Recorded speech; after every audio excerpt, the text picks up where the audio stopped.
turn it over to. Good morning. Happy Friday, everyone. Here's the roll. Mayor O'Neill. I am here. Mayor Pro Tem Middleton. Morning, I'm here. Councilmember Caballero has an excused absence. Councilmember Freeman. And present. Councilmember Johnson. Here. Councilmember Reese. I am here at my last budget retreat as a member of the Durham City Council. And Councilmember Williams. Here. Thank you. Very good. Well, good morning, everyone. John Allore, Director of Budget and Management Services for the great city of Durham, and we made it.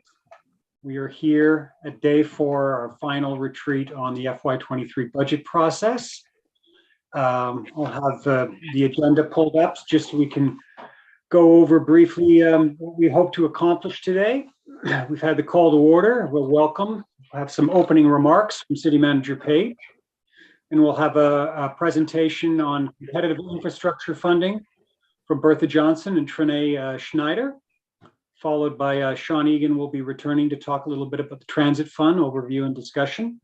We'll take a short break and then we'll conclude with the budget guidelines. And other than that, I don't think anything to say this morning other than to remind everybody that we are streaming on YouTube and that all of the presentations from today and from the previous 3 budget retreats are available on the city's website on the Budget and Management Services homepage. And with that, I'll turn it over to the city manager for any opening remarks. Thank you very much, John. Good morning, Mayor O'Neill, Mayor Pro Tem Middleton, City Council members, city staff, and residents. My remarks will be brief this morning. As you can see, we're here for the final for now of this series of budget retreats. As John has mentioned, it is really, we've been enlightened by what we've heard so far. As I've mentioned, every day we go back and we incorporate those reflections, those comments, and that guidance and direction in our work.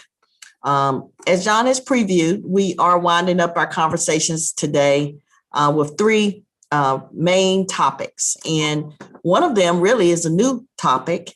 It's not new to us to be involved in competitive grants. We remain competitive in a lot of spaces, but what really is new is the availability of funding because of some federal legislation that has sort of filled some of those buckets much higher than they have been filled in the recent past. And we want to be able to show you how we are approaching our access to some of this funding. And certainly the transit fund discussion and update is key to the quality of life that we provide in this community.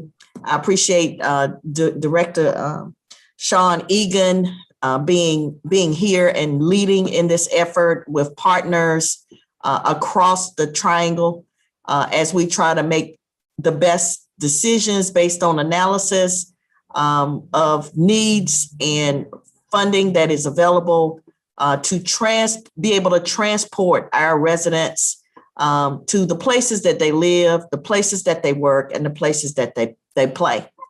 I would like to thank John Allore and Christina Reardon, again, our budget staff, for developing and coordinating these retreat sessions. It's not easy to pull together what you see us when we come to present it to you. A lot of work has gone on in the background prior to that time. Deputy city managers who are here and department directors who are watching on or streaming, thank you for also being here again this morning for this final session, as you will be the leaders that have the power, have the authority, have the resources to make these ideas and plans that we're discussing here today and others become successful projects, successful initiatives for our organization and for our community. As we wind up, and hopefully it will be before the time that is on the schedule, but we built in plenty of time for conversation.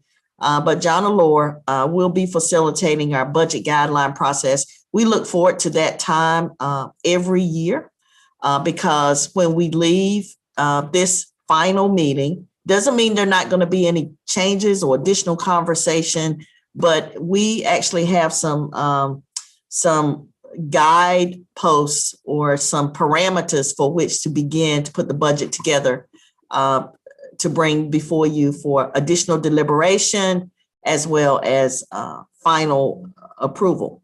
So at this time, I will pass the microphone to Bertha Johnson, Deputy City Manager Bertha Johnson, to introduce us to our first topic. Take it away, Bertha. Thank you. Good morning, Mayor O'Neill, Mayor Pro Tem Middleton, and City Council members. It's great to be with you all this morning. Bertha Johnson, Deputy City Manager for Operations. The City Manager's Office is excited to share with you the unprecedented opportunities available through the bipartisan infrastructure law, and more importantly, how the City of Durham is positioning itself to take advantage of as many opportunities as possible. As you may know, information related to the funding opportunities is evolving daily, and some grant applications are already open. But not all of our city departments have the capacity to track all of the opportunities or the expertise in the department to apply for the grants. So to ensure the city takes advantage of this once-in-a-generation investment in infrastructure, we decided to centrally coordinate reviewing the hundreds of opportunities, determining which opportunities we may be eligible to apply to, and coordinating with the appropriate departments and resources to submit the applications. I want to introduce you all to Trinae Schneider, Business Services Analyst for the City Manager's Office, who will serve as a coordinator for this project. You may know Trinae since she is temporarily serving as our agenda coordinator. As you all know, is no small task. As a matter of fact, Trinae will be leaving after this presentation so that she can get back on your agenda process. Trinae has done an excellent job in a short period of time on this project. So I will turn the presentation over to Trinae to share her work with you at this time. All right, thank you, Bertha. I'm gonna be sharing my screen here. All right, so good morning, Mayor O'Neill, Mayor Pro Tem, and members of the City Council. As Bertha mentioned, my name is Trinae Schneider, and I'm the Business Services Analyst here with the City Manager's Office. Today, I am presenting an overview of the city strategy and planning activities for applying to and receiving funding made available through the bipartisan infrastructure law. So with the signing of the bipartisan infrastructure law in November of 2021, funding was allocated to over 350 distinct programs across more than a dozen federal departments and agencies to take full advantage of the opportunity. This new funding presents the City Manager's Office has begun coordinating with the other city departments to create a process for tracking and reporting the opportunities that we apply to. Some of the goals of the law are to rebuild roads, bridges, and rails, expand access to clean drinking water, broadband equity, access, and security, address the climate crisis, advance environmental justice, and invest in historically underfunded or disadvantaged communities. In this presentation, I will be sharing some of the funding opportunities that we have prioritized, how we are getting ready to apply, and the challenges that we anticipate that we will face.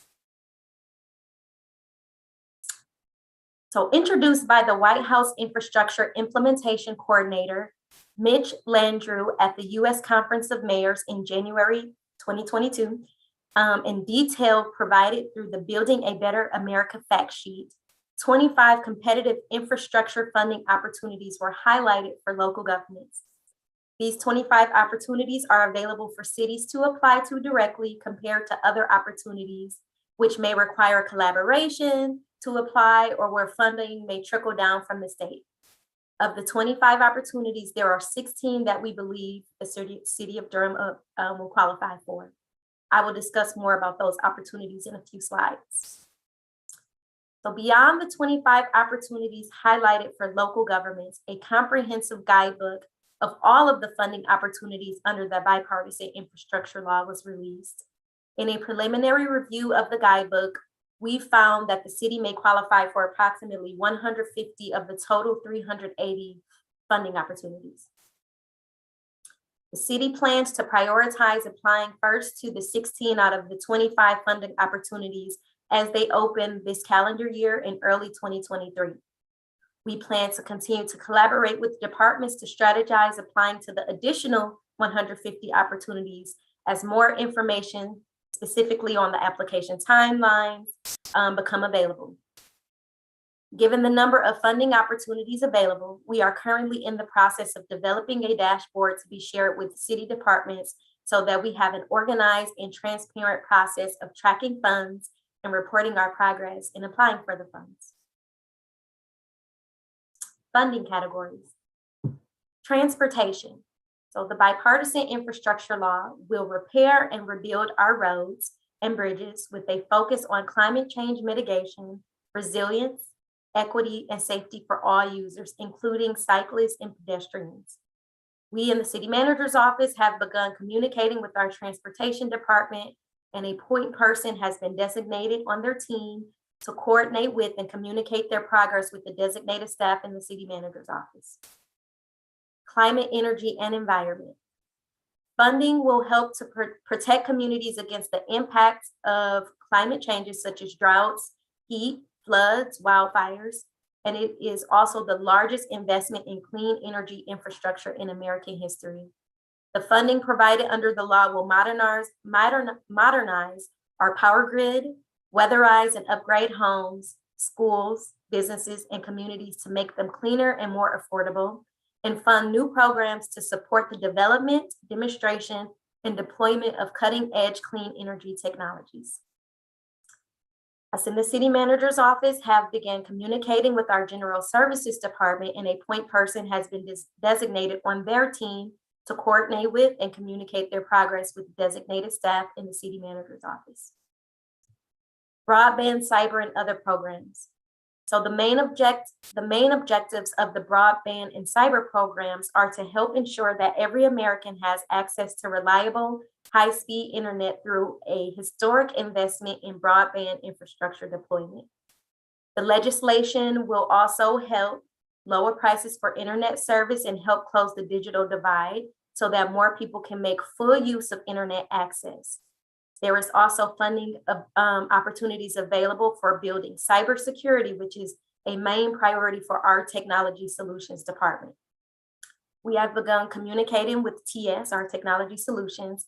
A point person has been designated on their staff to coordinate and communicate their progress with designated CMO staff. Other programs, we have engaged our Department of Water Management and are in the process of determining which other departments to engage and establish designated point persons to start the collaborative process. As noted earlier, we reviewed the 25 competitive infrastructure funding opportunities for local government. And of the 25, we believe we may qualify for 16 of them.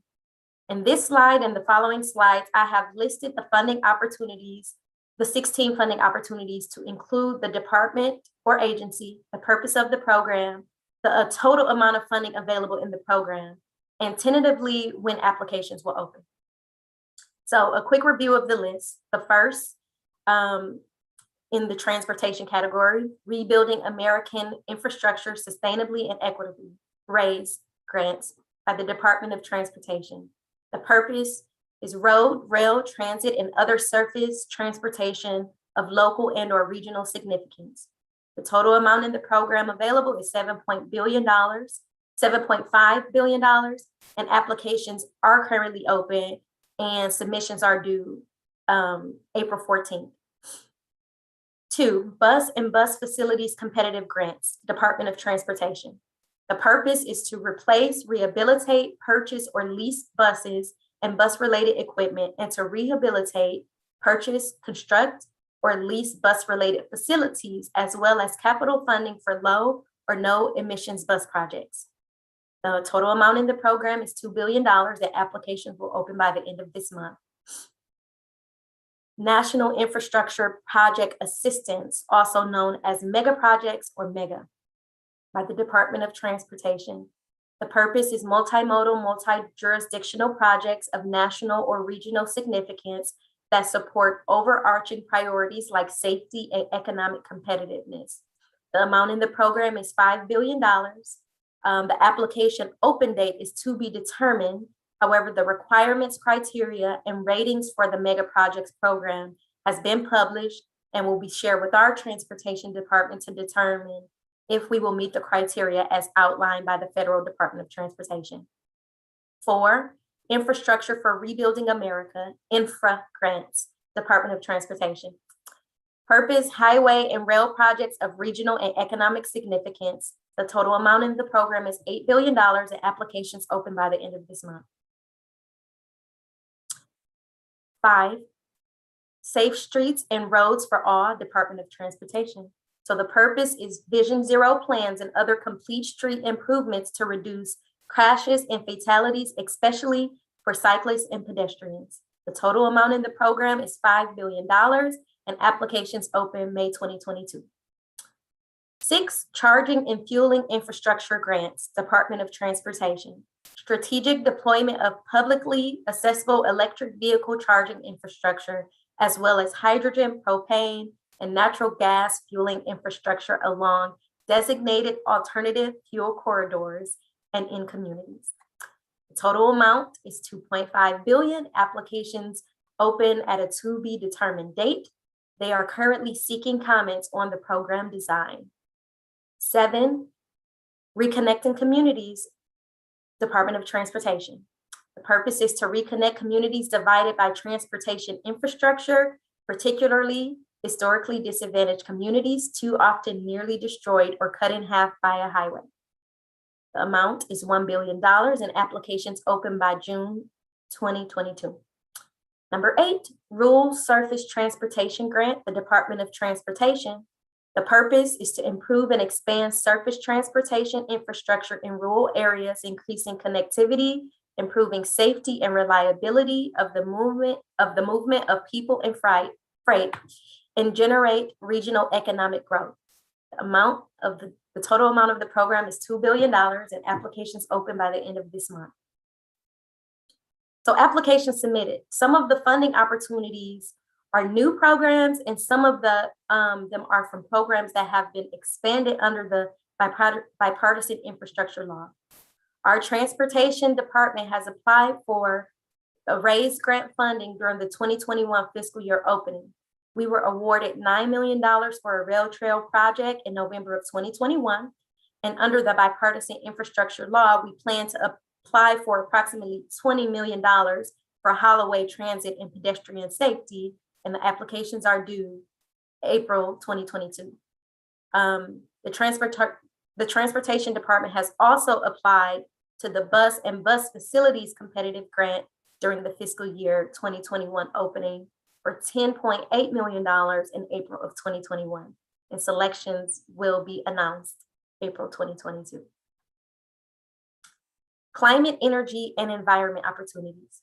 The first, Building Resilient Infrastructure and Communities Program, Department of Federal Emergency Management Agency, FEMA. The purpose is for communities undertaking hazard mitigation projects to reduce the risk they face from disasters and other natural hazards. The total amount available in the program is $1 billion and applications open September of this year.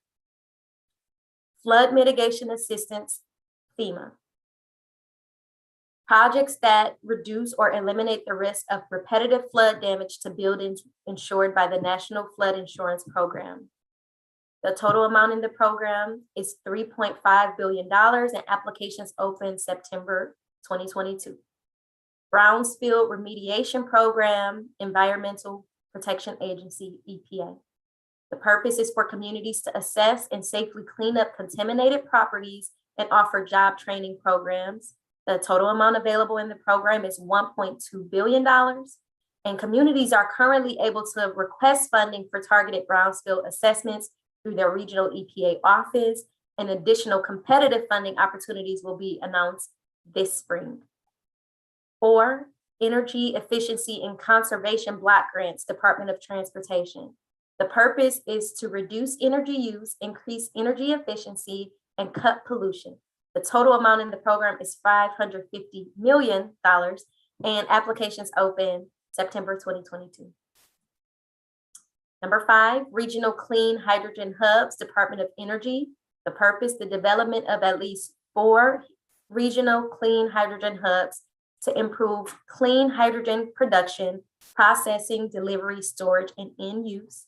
The program has a total amount available of $8 billion and applications open by August of 2022. Broadband, cyber, and other programs. Middle Mile Grants Program, Department of Commerce.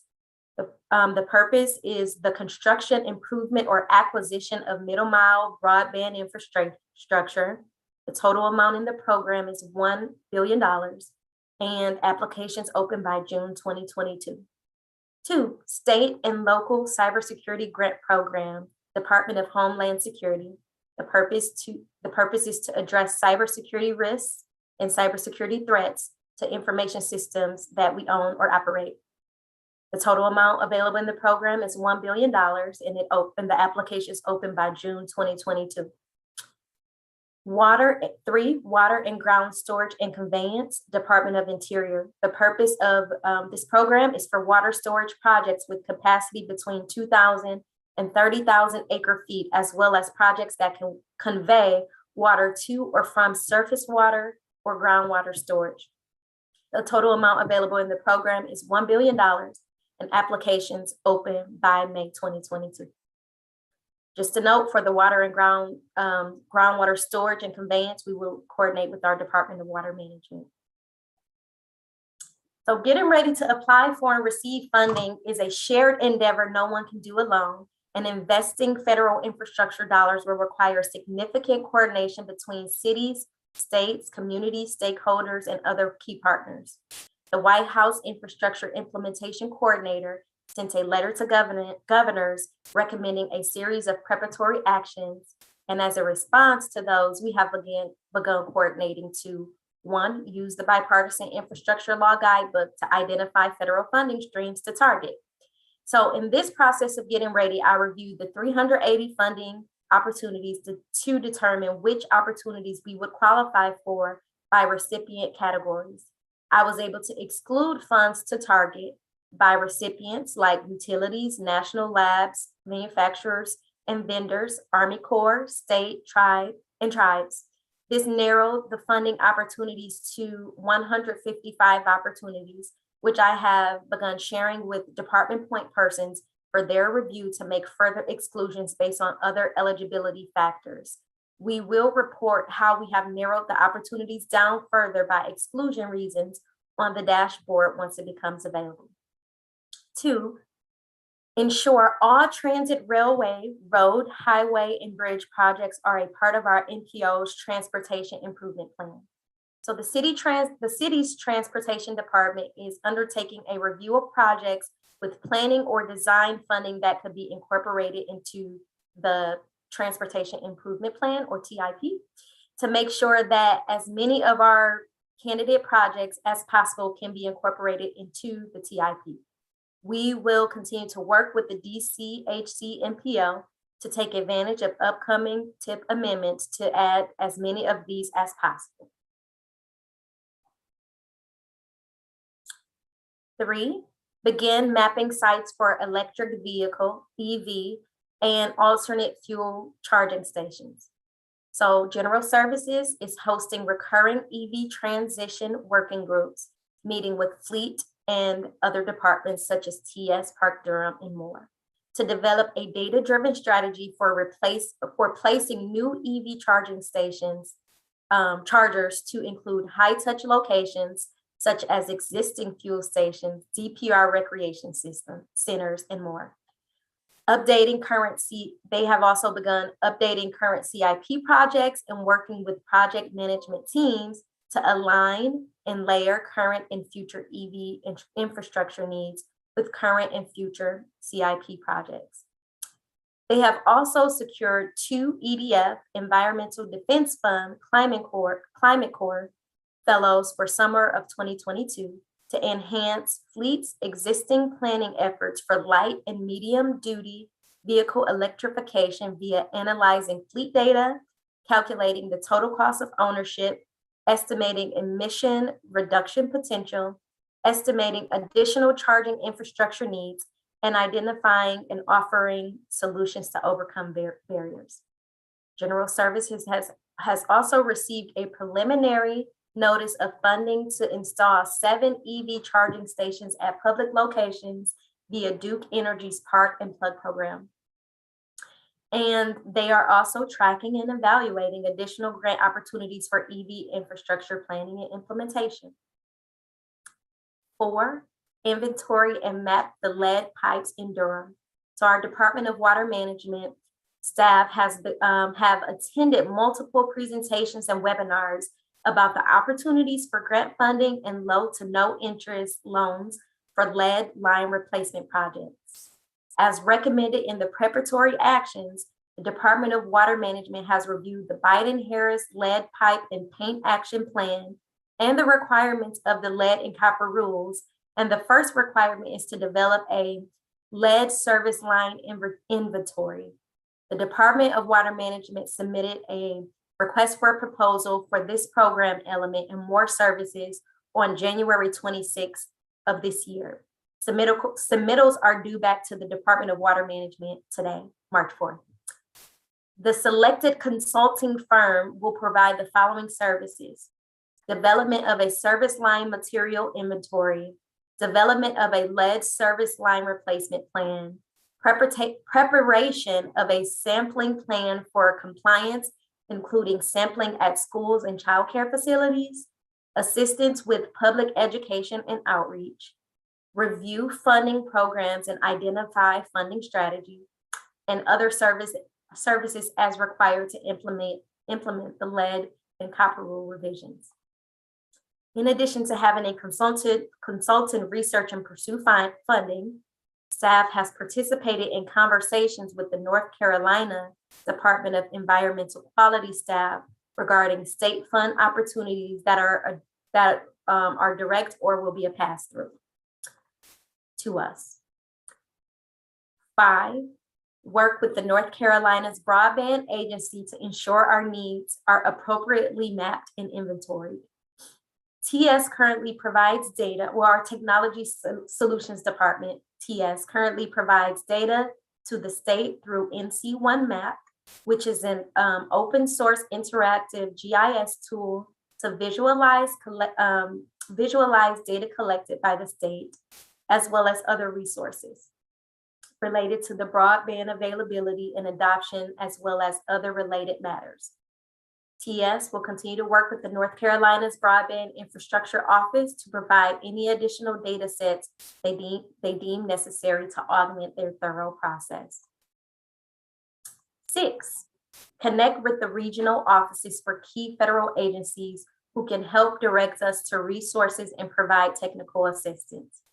So part of my process as the coordinator is to support departments in whatever they need help with.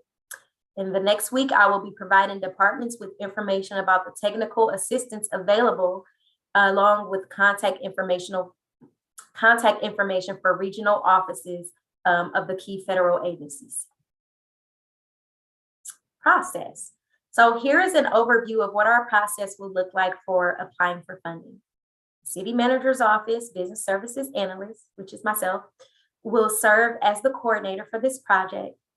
I will identify funding opportunities, review eligibility and deadlines, and notify the designated department point persons, and develop and manage the dashboard. 2, departments are responsible for identifying a point person who will apply to or facilitate the application process within their department.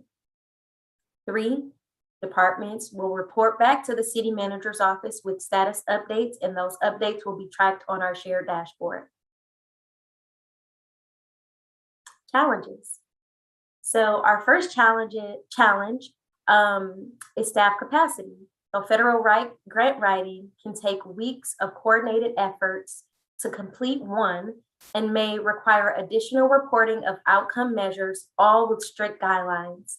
Departments will need to strategize how to manage the workload for for the individuals responsible for gathering the necessary data and submitting applications. The competitive grant writing experience. Our staff has varying levels of experience writing competitive grants. With consideration to the time and expertise that it can take, it may require the need for technical assistance to prepare grant applications and require analysis, such as cost-benefit analysis. To address this, our Department of Water Management and our transportation departments are currently soliciting consultant support with awards expected in April of 2022. Our transportation department currently works with a firm called WSP for on-call services, but their solicitation is to have a consultant or retainer for 2 years. I have asked the transportation department to determine if WSP offers grant writing services for other areas than transportation and engineering as a potential option for other city departments.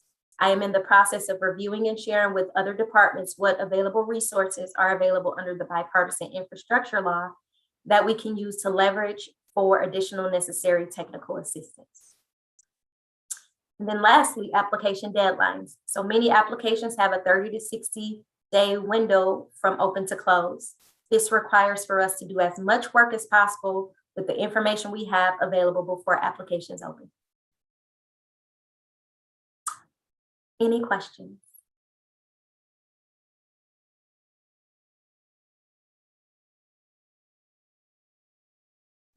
That was I'm not- great, young lady. I don't have any questions. I just want to tell you that was impressive, and I'll open it up. Very good.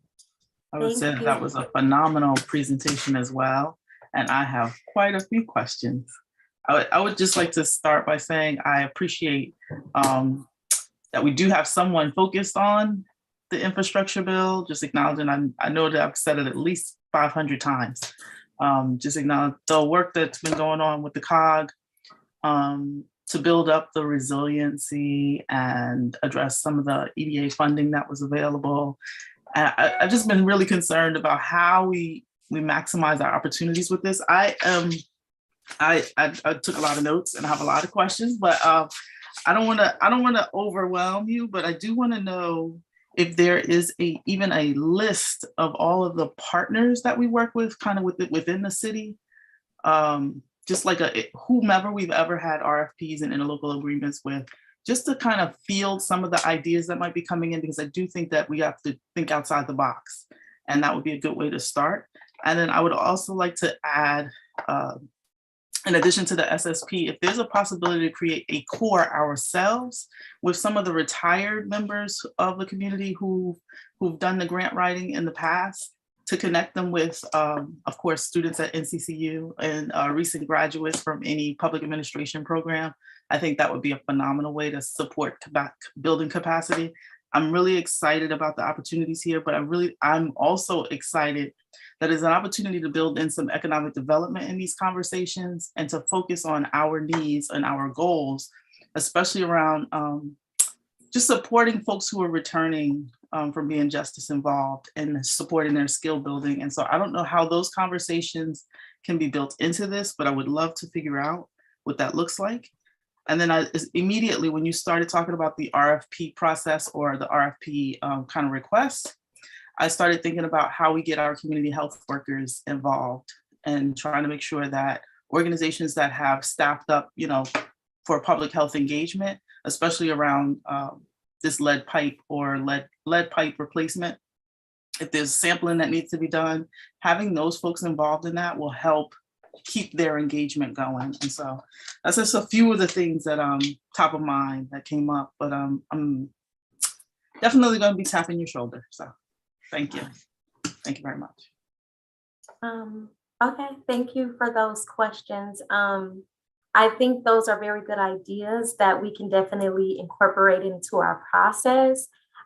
We don't have a list on hand of all the people, all the partners we've worked with, but I will definitely reach out to our departments and we can begin to put a list together and get that back to you all.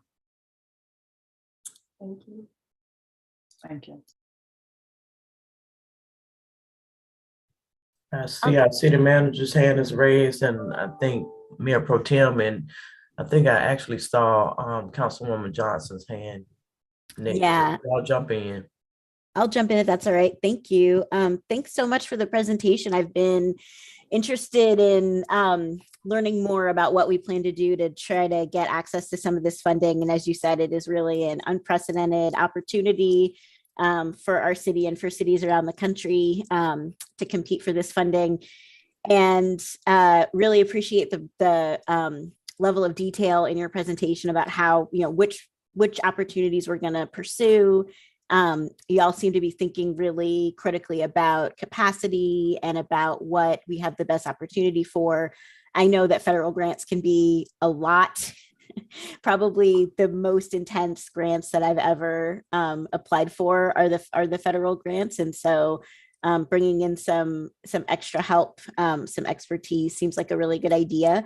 I just wanted to say, I think this is really critical work and that we need to put whatever resources behind it need to be put behind it in order to give ourselves the best chance to get this funding. So if y'all are, trying to decide whether or not it's worth it to bring on another consultant or bring on some more technical assistance, if you're asking me, the answer is yes, it's absolutely worth it.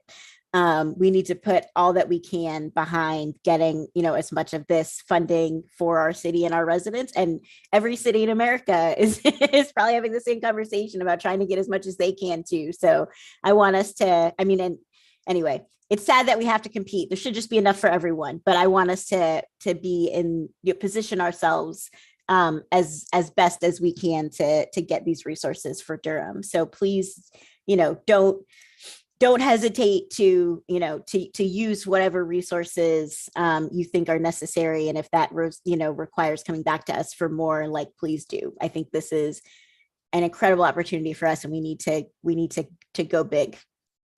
Thank you again. Really appreciate the information and answered a lot of questions that I'd had about how this bill is actually gonna trickle down to us. When do we get some? So I appreciate it. Thanks. Madam Manager, I'll yield to you if you wanted to jump in now.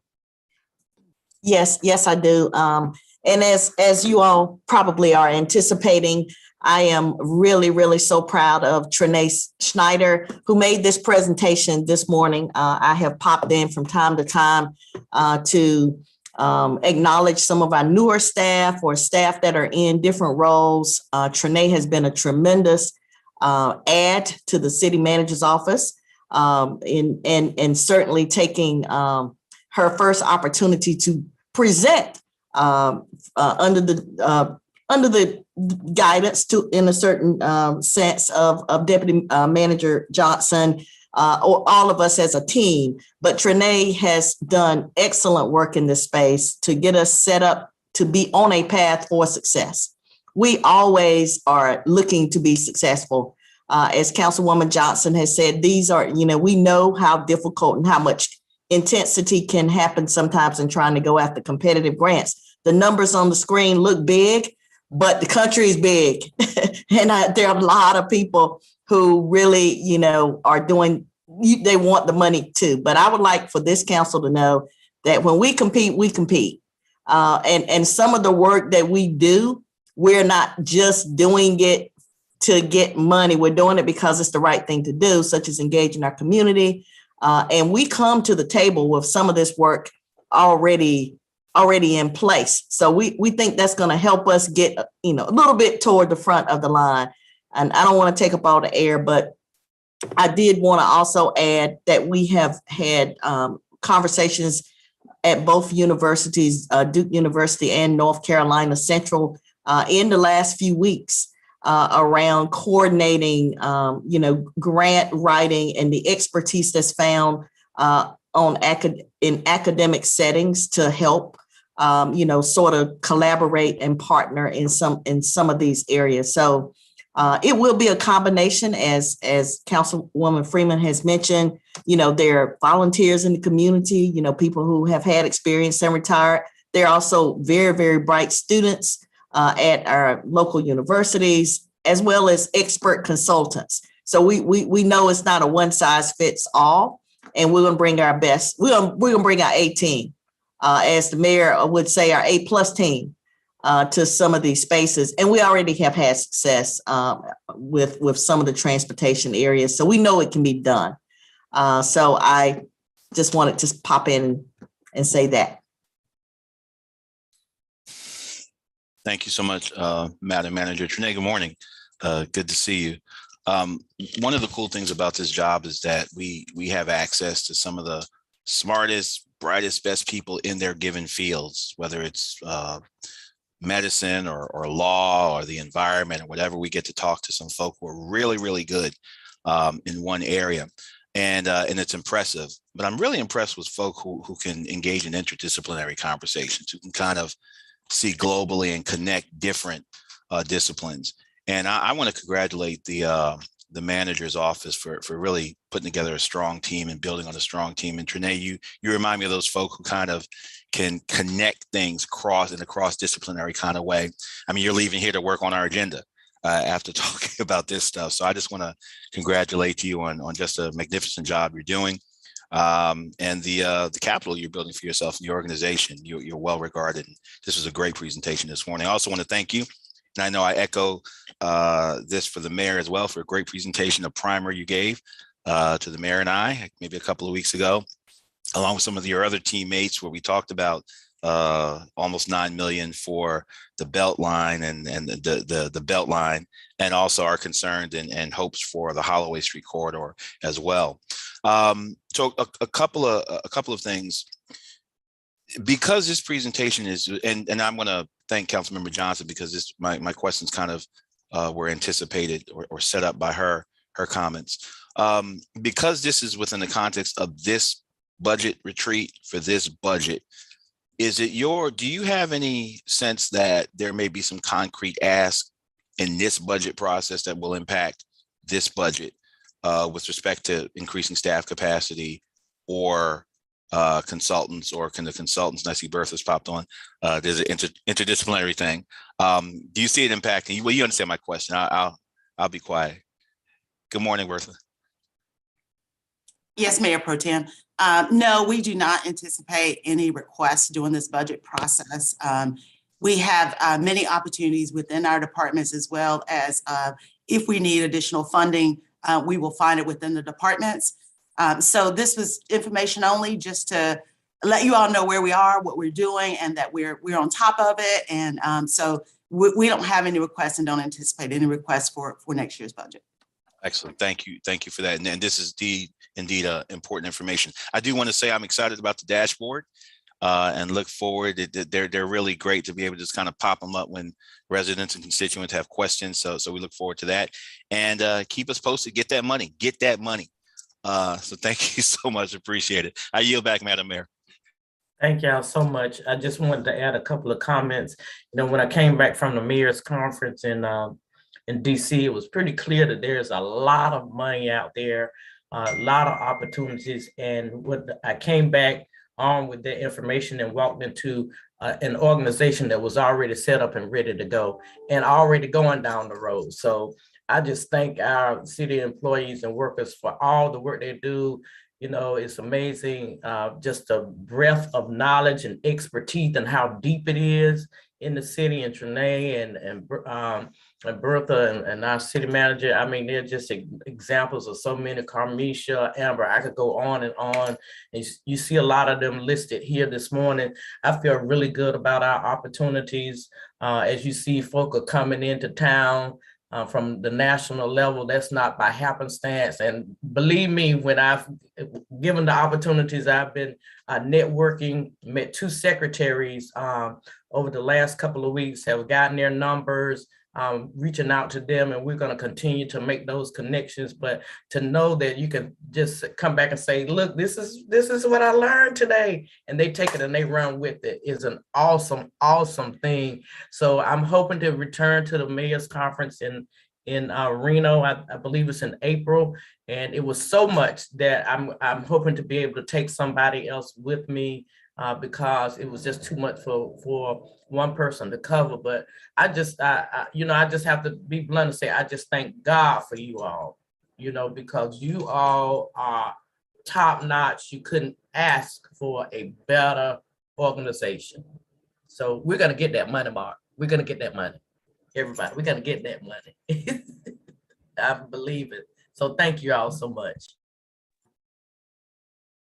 Thank you. I do have one last slide up to share about our next steps, if that's okay. All right. All right. So just so that you all know, kind of what to anticipate from us next. Our next steps are to develop the dashboard. So over the next few weeks, our dashboard will be available internally for collaboration with department point persons. Our next step is to assess staff capacity and expertise. So we are currently in the process of assessing staff capacity and expertise. Staff have been sent a list of funding opportunities for their departments to review to determine how many opportunities we anticipate we will apply for, and when they will tentatively open, so we can assess the workload and then build staff capacity where needed. So utilizing the bipartisan infrastructure law, technical assistant programs, and seeking out additional consultants or interns or community partners as needed. And then lastly, coordinate with departments to begin the application processes.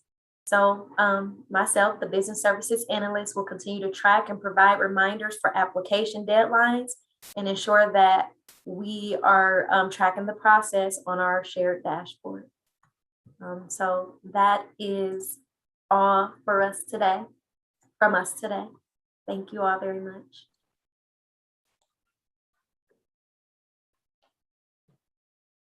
Very good.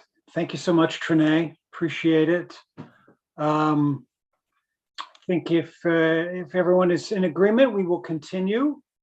Next we have Sean Egan again.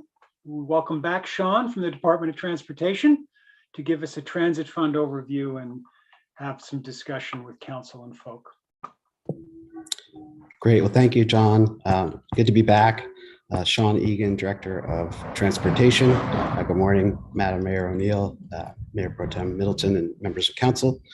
So I have what hopefully will be a brief update for you this morning on where we are with our transit funding picture. If you look at the next slide, you'll see some significant impacts that we face during the COVID-19 pandemic. We've lost fare revenue.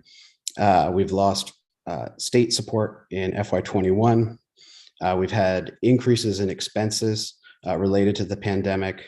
We've had the pandemic impact our workforce availability, and we've had to cut services. We're operating at around 80% of our normally scheduled service right now because of these workforce shortages. And we've also implemented premium pay for frontline transit workers, consistent with what was approved by council in the FY22 budget cycle, as well as bonuses for vaccinations, consistent with the city's bonus program, and retention bonuses as a way to address some of the challenges that we've had retaining bus operations personnel. So if you look at the next slide, this is the good news. We've received unprecedented support from the federal government during the COVID-19 pandemic. So there have been 3 rounds of funding that have come through the Federal Transit Administration, the CARES Act, CRISA, and then ARPA. And each of these had funding that was dedicated for transit with almost unprecedented flexibility, that we could use it for operations. We could use it to cover those cost increases that we're seeing. We could use it to replace some of that revenue that we're losing from the suspension of fare collection. And it's really been critical for us to be able to maintain the essential services that we provide in the Durham community, to have this federal relief available to us. So when you look at the next slide, what you see is that because of this federal aid, we are, even with the loss of state funding last year, without fare revenue, which is that passenger revenue, that top line, we're still able to maintain healthy fund balances. Our fund balances are actually going up as we utilize this federal aid. And we used the CARES Act funding last year. We're using the CRISA funding this year, and we'll be using the ARPA funding over the next 2 years. We're using this as quickly as the federal eligibility requirements allow, but $42 million is a great deal of funding to work through, and we have to make sure that we are attentive to all of those federal requirements as we do that. So we are using it over this period. What you see as you look toward the latter years, however, is that there is a gap between our ongoing revenues and expenditures once that federal relief, once we run through that in fiscal year 24. So in 25 and 26, you see a $6 to $7 million difference between our revenues and expenses. We have fund balance that can cover that in the near term, but additional work will be needed to align revenues with expenditures going forward. So on the last slide, these are some of the considerations for the transit fund, the continuation of the fare free beyond. Right now, it's set to expire on June 30th of this year. There are significant benefits to continuing this. We're at about 70% of our pre-pandemic ridership levels right now, about 14,000 trips on an average weekday compared to 20,000 pre-pandemic. So we really want to see that ridership recover as Durham continues its reopening process. We want transit to be available to our community and to continue to grow ridership and utilization of the service. What we're hearing from our regional peers in Raleigh, Cary, Go Triangle is that they're all very seriously considering extending their fare free into FY23. We also are able to avoid fare collection expenses. So these are things like armored car services and personnel to work in the money room. So as well as fare box equipment, maintenance, spare parts for the fare boxes themselves. So we avoid about $175,000 in those fare collection expenses. And then, from a bus operator safety perspective, there was a study done in the Washington Metro Transit System that found that on their buses, 2/3 of their operator assault incidents stemmed from a fare dispute. So we avoid the risk of those fare disputes escalating and potentially putting our bus operators in harm's way. Some of the investments that we've been making are competitive wages and benefits. I talked about the premium pay. We want to make sure that we are competitive. We're seeing wage increases from our peers. Go Triangle went up to $17 an hour in FY23. We're still above that. We're about 4% above that at about $17.70 per hour as our starting wage. But Chapel Hill Transit, for example, last month announced that they're going to $18.50 as a starting wage, and Cary is already at a $20 per hour starting wage. So we're competing with our peers right here in the region for a limited supply of bus operators. And just like we've had to reduce service, our peers across the region have had to reduce service because of that staff availability issue. So we're going to have to continue to make investments in competitive wages and benefits to attract and retain our bus operations staff. We've also made investments in service quality, looking at on-time performance, the cleanliness of our fleet and facilities, and a renewed focus on customer service. We hired a new manager for customer service for Go Durham because we continue to hear concerns from our community and our riders about the quality of customer service on the system. We know we have work to do there. We've also been addressing deferred maintenance. Many of our engine repowers where we have to replace an engine and transmission were deferred. And so we're catching up on all of those to make sure that our equipment is reliable, that we don't have buses that are breaking down and leaving our riders stranded by the side of the road. And then our fleet and facility renewal work.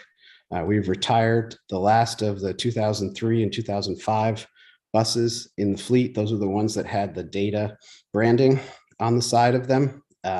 Those buses should have been retired somewhere around 5 years ago.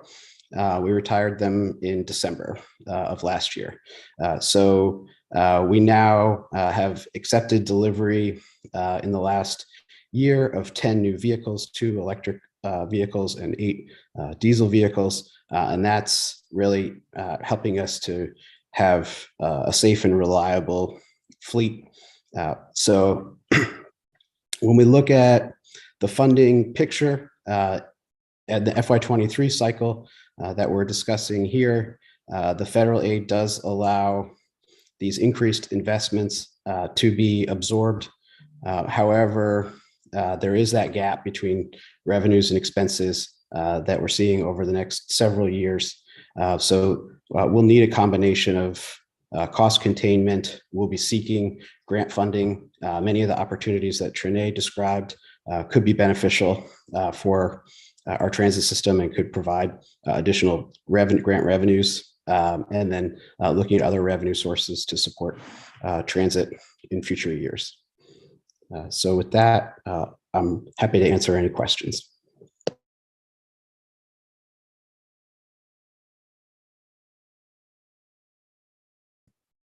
All right. None from me so far. Councilman Reese. Thank you, Mayor O'Neill. Sean, thank you for a great presentation.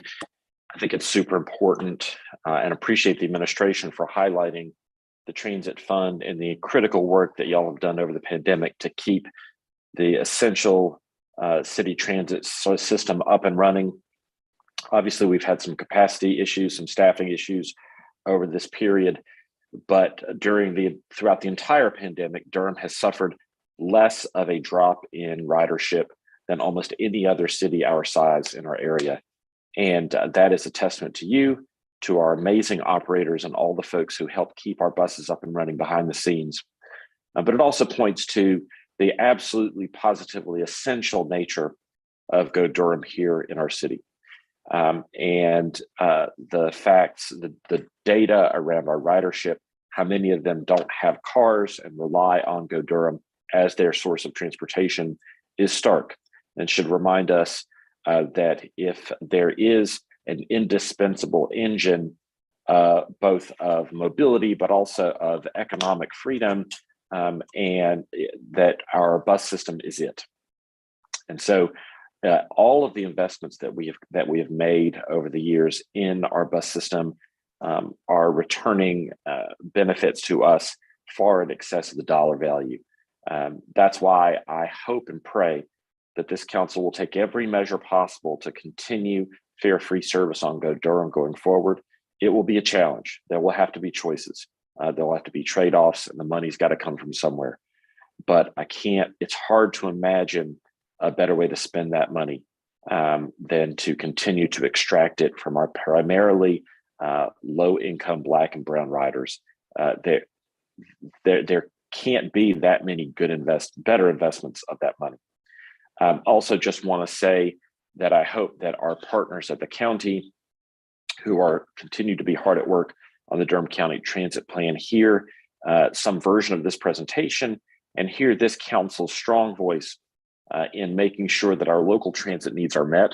Obviously, there are lots of competing factors, competing needs for our county transit funds, and I trust that the leaders of the county and the county process that are putting together this plan We'll do everything possible to fund both our local needs, which are significant for the reasons that I've stated, but also recognize the importance of regional transit, which is one of the purposes for which the voters approved the Durham County Transit Tax.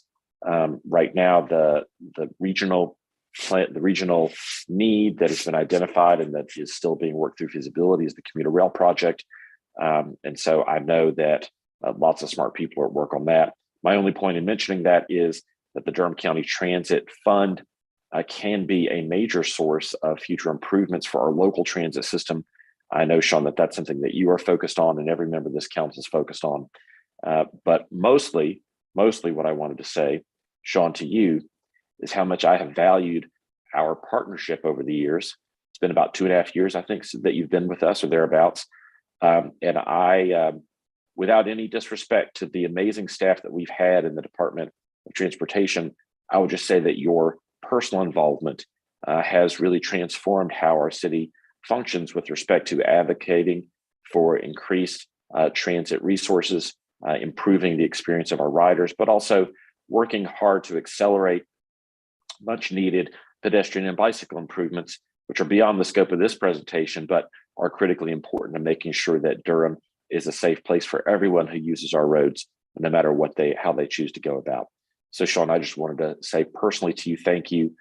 You have made me a better council member, and I know that you'll continue to work with the amazing colleagues that I have remaining, and whatever awesome Durham-loving person they choose to succeed me, to make sure that our values around these issues are reflected in the brick and the concrete and paving of our streets and sidewalks and trails. That is what I had to say, Mayor O'Neill. Thank you. Thank you, Councilman Reese. Anyone else? Thank you, Madam Mayor. I just wanted to put a pin on my appreciation of the buses remaining free. Something that we talked about for a long time prior to COVID, and the pandemic just kind of, lit a fire to move towards that policy. And I think it's great that that's what we're planning to continue. And it's great that all of the, that our regional partners are looking towards that as well. And as you mentioned, a lot of really clear benefits on the operational side to going fare free. But of course, the biggest benefit is just removing that barrier for the community. And so I'm excited to have that continue, and I'm really appreciative that y'all are forward thinking about making that happen. We need to get everybody on our transit system, and the balance between providing for the people that we know that need it and attracting more people to the system it's really hard to hit. But I think the fare free buses is both a great equity measure and a great way to encourage people who might just be out and about to hop on a bus. So thank you. Ditto. Mayor Pro Tem. Thank you, Madam Mayor. Good morning, Sean. Good to see you, my fellow gamer. I want to associate myself with everything that my colleagues have said, with the wonderful work you're doing with respect to our, the whole portfolio of transportation in our city, but particularly transit. On today, I've said time and time again, no city can truly consider itself great until it crosses that threshold where folk can navigate it without a car, access its healthcare, all of its cultural centers, entertainment. Until a city you can do that without a car, there's still a box you got to check to be considered a great metropolis. So I also want to echo. I think it's important and worthwhile pursuing keeping our buses free, but you shouldn't be able to tell that they're free. To make sure we want them to be free and of high quality as well. Sometimes you can tell when something's free. And we know that that's not our goal in Durham. Well, I'm really excited. And I think Councilmember Reese captured wonderfully your personal investment in making sure that it's not just free, but that it's high quality. And I was glad to see the list of things under future considerations of things we're investing in, and continuation of fare free beyond 2022, and wages and benefits, service quality, deferred maintenance. All of that is necessary. But you and I have had some communication, and I've kind of parlayed some concerns some of the operators and passengers regarding safety and oh, and by the way, we got to get that Village Transit Hub thing done. That's something that I think has got to be a top priority for us. Just say a little bit, if you will, for those who might be watching, operators or customers or potential customers, about not only the things that have been listed here, but just the concerns they've had in terms of safety and the morale of drivers. We know we've had some incidents that involve gunplay on buses and in the transit center downtown as well. Just speak to, some of the best practices we're looking to invest in the future, if at all, and that's on the radar as well, in addition to these other admirable and necessary list of things that are here in the report today, if you would. Certainly. We had a number of incidents last year, August, September, and October, where there was harm to our bus operations staff. And that's something that we take very seriously. We looked at different ways to respond to that, to improve safety and the environment for our operations staff as we work through that time. So one of them was making sure that we have an effective public safety response. So we, as the council knows, we've been using off-duty Durham police officers at Durham Station. With the high vacancy rate for officers, it was difficult to get folks to accept those assignments at Durham Station. So there were shifts where we didn't have coverage at Durham Station. What we've done now is to increase the pay for those off-duty officers at Durham Station, and we now have all of those shifts covered. We're hopeful that the increases that were authorized by this council earlier this year will help address that larger concern about vacancy. But we're seeing that an increased investment in compensation for off-duty officers at Durham Station, paying dividends for us. Now those shifts are covered so that if there is an incident, there's someone there who's prepared to address it. We've also brought in support from off-duty police officers on some of the routes where we have experienced incidents. So we have officers who are prepared to respond to an incident on the route. So in addition to the staff that we have at Durham Station, we have staff who can respond to an incident. If an operator needs assistance, we have that. We also have placed an order for retrofitting of the operator cabins. So right now we have about 60 vehicles on the Go Durham bus fleet. 4 of them have a secure operator partition. This is something that's grown in prominence in the industry, where it provides a safeguard and protection for the operator. So we have them installed. They were factory installed on 4 of the vehicles.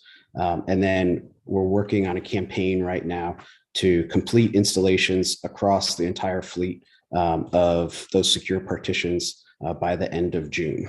And so that should also give our operators a better protection, better sense of security in this work. We're seeing better results over the past several months. We have not had an operator assault since October, but we need to remain vigilant and make sure that we're doing everything that we can to address the safety of our operations staff. Thank you so much for that, Director Egan. And I know those who are either watching now who will get word of that, operators will greatly appreciate that.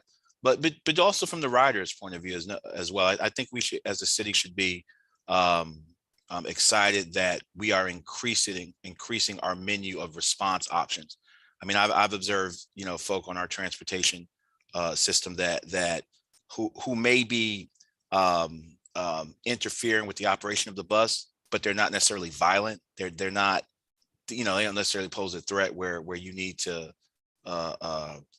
have a one-size-fits-all response. So I'm hoping that as our community safety, our new public safety department comes online, that they'll be coordinating with you as well to expand our response options to folk. Obviously, gun violence is a very specific issue, but there are a whole lot of other things I think that we can respond to, and the more tools we have in our toolbox to respond to them, the better. But I appreciate you speaking to some of the concerns of the operators that have been brought forth, and for the work you're doing, heralded and unheralded. And I want to say on record that there's a lot of things you're doing that will never make the paper, and will never, be heralded, but are critically important to keeping the nerve center, the nerve system of our city operating. Durham's a great city, but as we go to the next level, it's going to be on the backs of things like transportation, and equitable sharing of our prosperity and access to all the great things that make Durham the great city that it is. So thank you so much. Always good to see you. Thank you, Madam Mayor. I'll yield back. Thank you. All right. We'll turn it back over to Mr. John. Quick question, Madam Mayor, if I may. Okay, sure. Mhm. Yeah, Sean, great to see you. And thanks for the presentation. In regards to access on drivers for accessibility, do we have any plans to, I guess increasing human resource would help, but do we have any plans to increase vehicles or specifically add more drivers in that area? And I'm asking because I've personally seen folks wait, 2 or 3 hours just because of the mere shortage. And I know that the drivers are doing the best they can, but I know this is one of those areas that's not talked about often, but quite dire. So we're seeing similar workforce shortage issues on the access for people with disabilities service. So we've had a degradation this year in our on-time performance, longer wait times as a result of a staff shortage. So in terms of the equipment, we have a sufficient number of vehicles. We need folks behind the wheel of those vehicles. So the budget that we're developing reflects a significant increase in compensation for Go Durham access operators. So it would bring the starting wage from about $15 now up to $17.50. So a large increase in that. There are recruitment efforts underway right now, but that compensation really should be critical in increasing our recruitment levels. We've got a long way to go to get back to full staff on the service so that we can provide timely, responsive service, high quality, on-time performance to our riders. So from a budget perspective, the budget that we're developing right now reflects that significant compensation increase that we think will address that staffing need.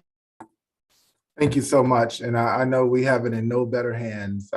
You already have made my life a lot easier being on this council with understanding things. And I look forward to supporting that. And please let me know whatever I can do to even get involved and help recruit drivers or operators. I really appreciate it. As a fellow CDL holder, have a good one. We're hiring. So talk to me. I can't work anymore.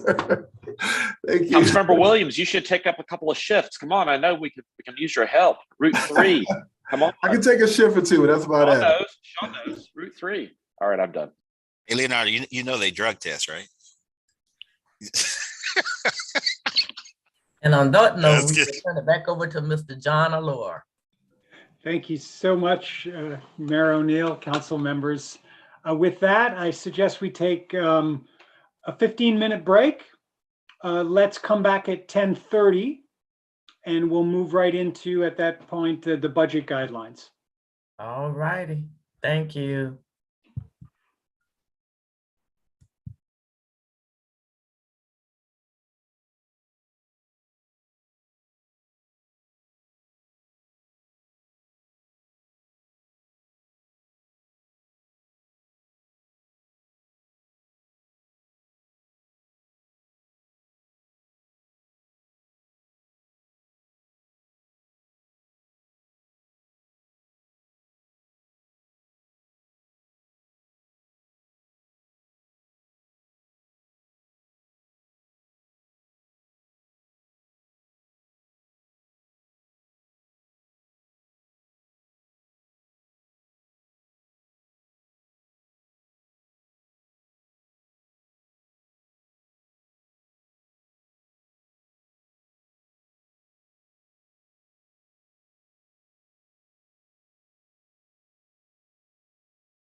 All right, I think we're back. Welcome back, everyone.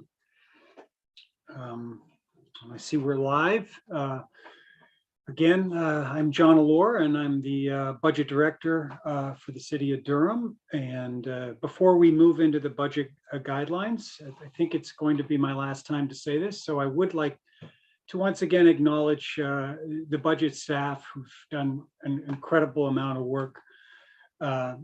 The city manager's assistant, the deputy city manager's council for being so attentive and asking those questions. I can tell you there's a whole, not only the Durham community, there's directors and assistant directors and staff on hand who are listening to this, who very much value this discussion over these 4 days, as it helps them formulate what they are going to propose to the city manager to make sure, as the manager has said, it aligns with certain guardrails. And there's been people even on the Zoom call who have been standing at the ready. They haven't been hasn't been required that they step up, but nevertheless they've been ready to step up. And I know I've valued with the directors and staff in the last 2 months planning these retreats and getting the information together, just sitting in on those meetings where decisions are made, where critical questions are asked. I know sometimes budget people can be a pain in the behind with all the questions we ask, but it's really helped us a lot. And for my staff to be at the table, to be sitting at the table and learning at this level with very, very high level conversations on all the topics we've covered, I've very, very much appreciated it. So I want to acknowledge those staff. And moving into the budget guidelines, this is the last component of today. It's also the last thing as budget director I've not done before.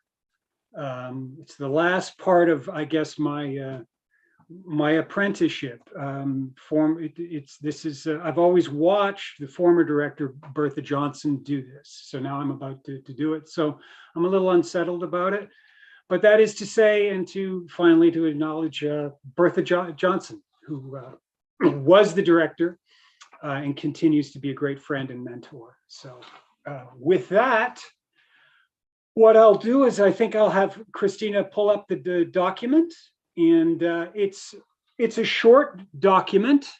And so I propose what we do is I'll read through the entire thing because they're good words to hear here. It won't take long, and we can certainly take stops along the way if anyone has a question or a point that they want to make on this.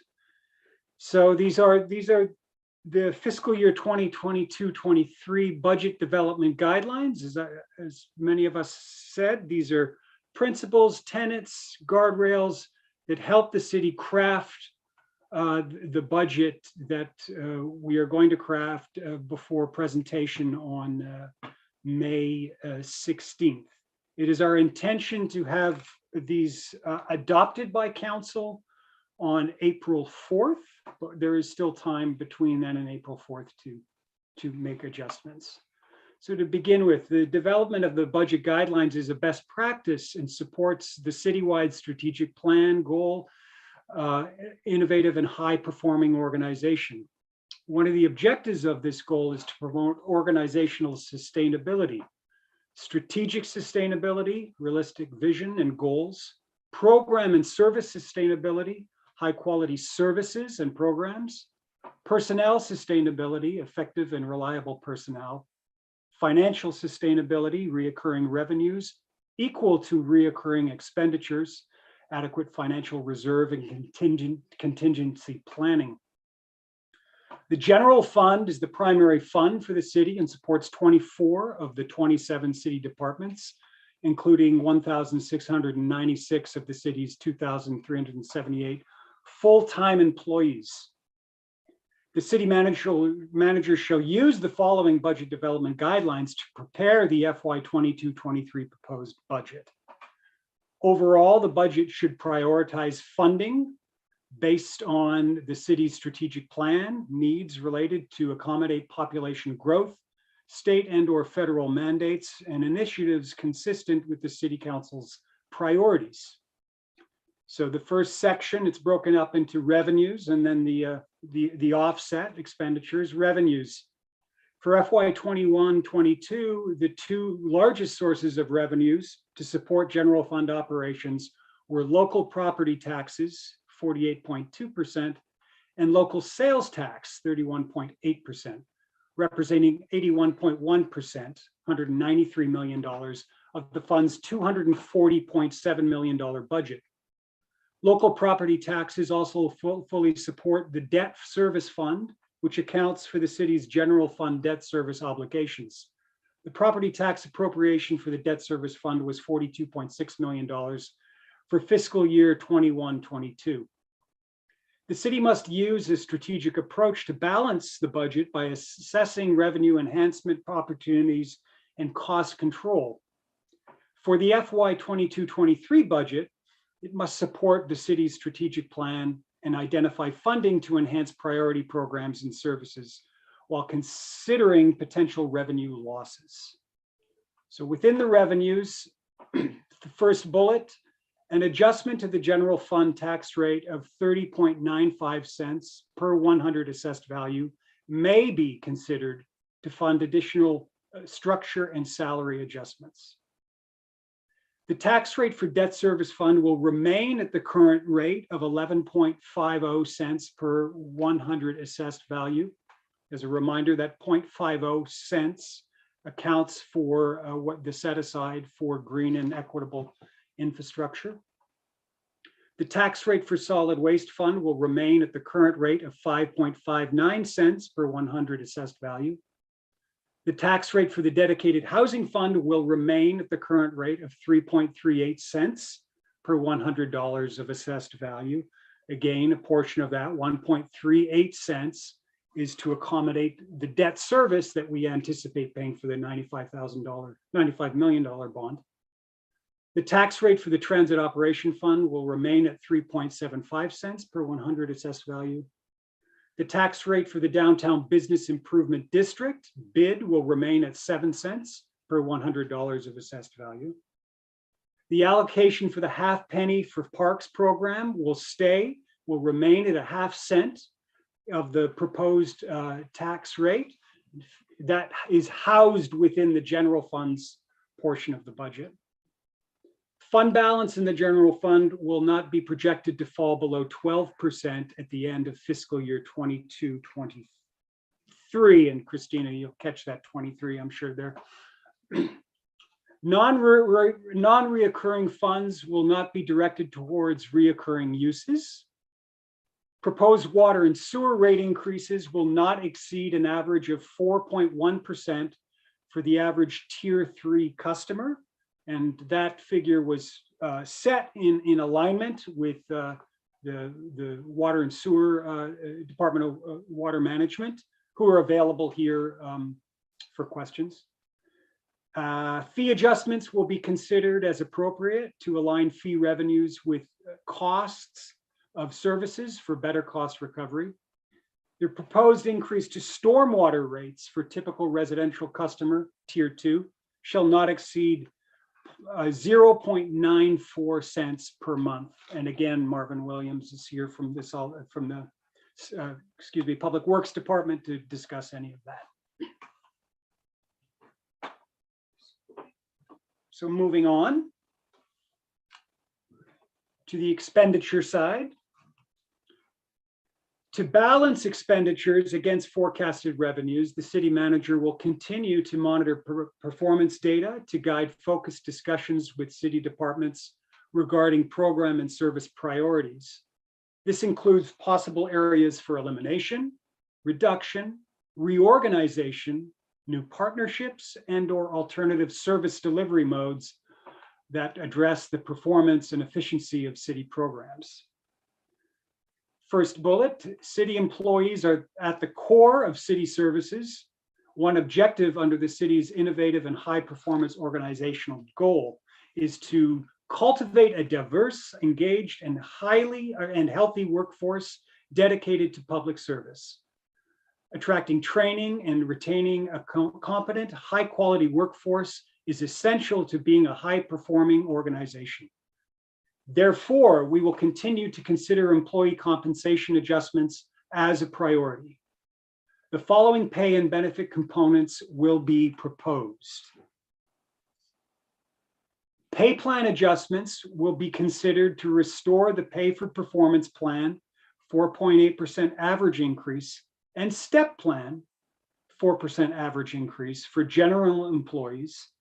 Additional structure and salary adjustment may be considered up to 3%. And that was all part of the presentation you saw yesterday from Interim Director Scott. Pay plan for sworn police employees, 5% average step plan. Pay plan for sworn fire employees, 5% average step plan. Pay plan for part-time employees, 3.5% average. Supplemental retirement, 401k, 5%, no increase over FY 21-22 budget. The medical insurance for all employees, considered up to 10% average increase for the city. Dental insurance up to 5% average increase for the city. And 12.1% budgeted for employer contribution to the local government employees' retirement systems, sometimes referred to as ledgers, which is a 0.75% increase over the FY 22 budget of 11.35%. Again, if a lot of this is a lot of numbers, but all of this align with what you saw not only in the HR presentation yesterday, but also in the budgeting forecast and budget outlook presentation I gave to you 2 weeks ago. So continuing on, the dedicated street resurfacing funding will remain at $6 million for FY 22-23, and up to an additional $4 million from fund balance will be considered for the FY 22-23 budget. That is consistent with what we did in the previous year. Funding for the maintenance replacement project plan will be considered to increase by $100,000 from 1 million to $1.2 million for FY 22-23. So there's a final $100,000 increase for the maintenance plan. Fleet replacement funding for the general fund will be provided in accordance with the Fleet Department's 10-year recommended plan within the debt model. Again, you saw a preview of the fleet requests on the CIP presentation.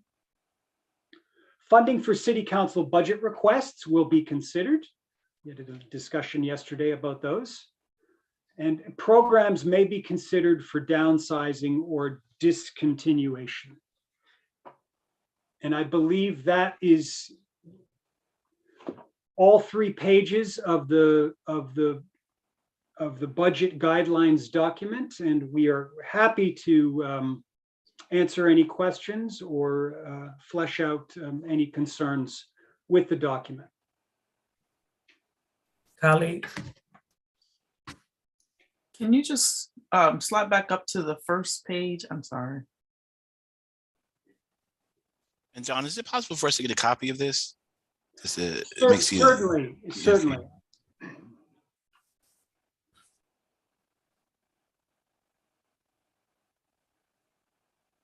Madam Mayor, is it all right if we jump in with questions? Just as a clarification, the reason this one document you don't get in advance because the idea is everything that has led up to this point we are still discussing and reviewing. That's why it's in draft format. But once it's finished, absolutely. Thank you, John. I just had one question under. I'm sorry. Could you go back to the section where you talk about the fund balance? I think it's on the first page, and it says it won't go below 12%. Certainly. What's the reason y'all are using 12 instead of our 16.7 policy? It's simply because it's the number traditionally that we've used. We can certainly use the 16.7. We just haven't done so in the past. But Okay. if you want to make it the higher threshold, you certainly can. So Um, also because that amount between the 12 and the 16 is in some ways discretionary and can be used for, so if things came up that would be triggered, the idea behind that between the 12 and 16.7 is you can use it, but you need to replenish it within 12 months. So that's really the reasoning. And if falling below 12 is really kind of a red zone. Right. Thank you. Okay. Yeah. I mean, I know that 12 is like the absolute minimum. 16.7 is what we had established as our policy minimum. I mean, it's obviously a small point. I don't think it's, that impactful, but wanted to know what the thinking behind that was. Thank you. John, if I could jump in and thank you, Councilmember Johnson, for that. That's not a small point. At least I was wondering about that as well. So thank you for raising that. John, if you go back up to the top, just curious, what is the and I know I should have the number committed to memory, but what is the adjustment to the general fund? What is the potential percentage increase in the general tax fund from what it is now? What does that represent percentage wise? The adjustment of the general fund. So we ran some numbers on that. And so you had 3 scenarios yesterday, one at 1%, one at 2%, one at 3%, and factoring in adjustments at those levels to the step plan, to open range structure, to open range. The 1% the cost would be approximately $779,000. 779,000. The 2% would be 1.5 million. The 3% would be 2.4 million, moving up. So that does not mean we're going to, based on those decisions, propose a tax rate increase. There's still a lot of work to be done here, certainly with closing a gap. We never proposed to close a gap solely with that. But we want to leave, what we're suggesting is to leave that open in case we need that coverage. Right. So, but the 30.95 represents the top if we had to go all the way with an increase to, if we chose, say, the most expensive of the options. The 30.95 is the current tax rate. Okay. General Got you. And all then right. we would propose an increase above that, should we need to. Right. Okay. That's why this number looks familiar. So we don't know what the potential adjustment might be yet. So got you. All right. Okay. And to clarify, so at this time last year, we were in a landscape where we were actually proposing at this point a 2-cent increase, and we had that in here. We're not doing that this time. We're saying, let's leave the tax rate as it is, but allow us some room, should we want to propose something, to come back to you with the proposed budget. Does the council need to speak in between now and then as to what our preference is for those options, or let you guys work and you'll come back with a recommendation? Let us work and we'll come back with a recommendation. Fair enough. All right. Thanks so much. I appreciate it. I think that's all on this page, Madam Mayor. Thank you. Anyone else? All right, back to you, Mr. John. I'm sorry, one other question. If you scroll down to the dedicated, the road surfacing fund, and I think we said up to 4 million from fund balance. Yes. Is kind of maybe a trivia question. Is that additional 4 million from fund balance? Is that becoming a de facto recurring? I mean, I know linguistically we say we don't use it as a recurring, but this seems to be getting kind of habitual. Is it? And this isn't a knock on you guys. Is this becoming a de facto recurring cost?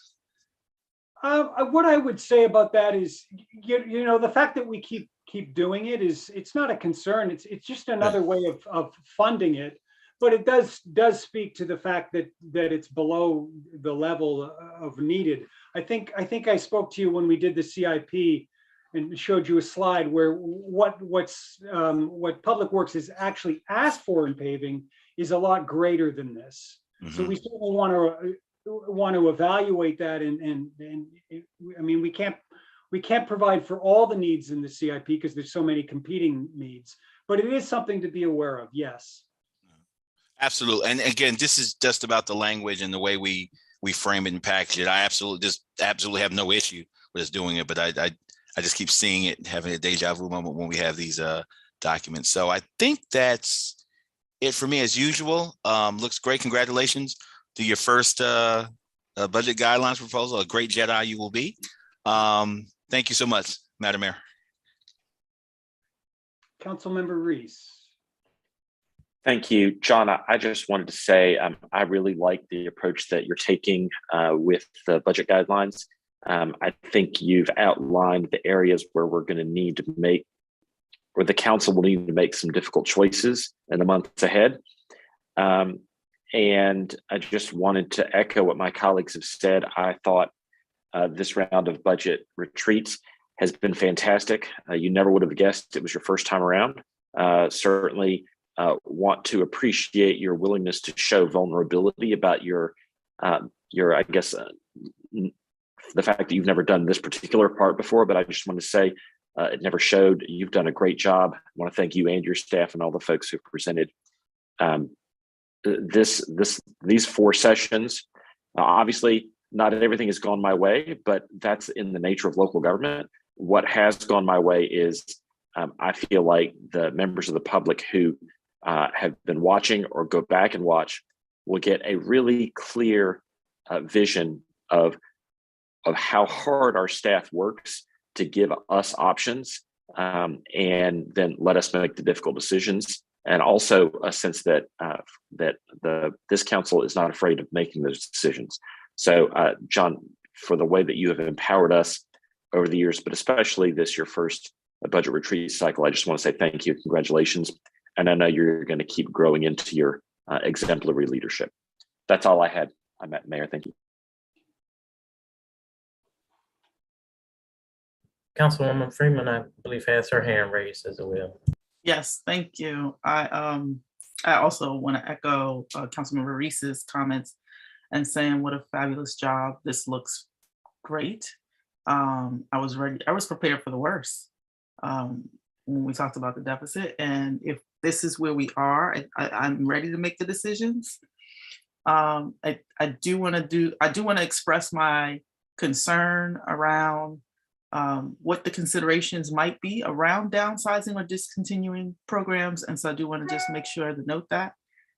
Other than that, and additionally, I truly appreciate continuing to add to the resurfacing budget, just making sure our streets and roads move above that C grade to it, or D grade to an actual like respectable level. And so I'm mindful that that's the work that we're doing, and I'm amazed. I had to look at the numbers again. That was all. Thank you.